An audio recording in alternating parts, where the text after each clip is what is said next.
মৃত্যুর আগে যেই কথা বললে জান্নাত তার জন্য নির্ধারিত করে দেওয়া হয়।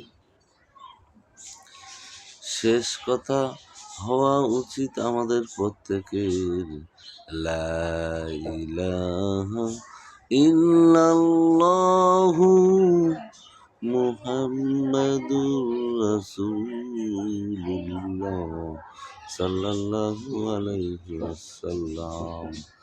যার শেষ কথা এটি, জান্নাত তার জন্য নির্ধারিত হবে। এখন থেকে অভ্যাস করো।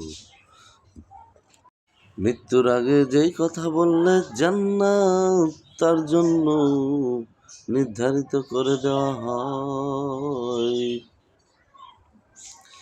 শেষ কথা হওয়া উচিত আমাদের প্রত্যেকের, লা ইলাহা ইল্লাল্লাহু মুহাম্মাদুর রাসূলুল্লাহ সাল্লাল্লাহু আলাইহি ওয়াসাল্লাম। যার শেষ কথা এটি, জান্নাত তার জন্য নির্ধারিত হবে। এখন থেকে অভ্যাস করো।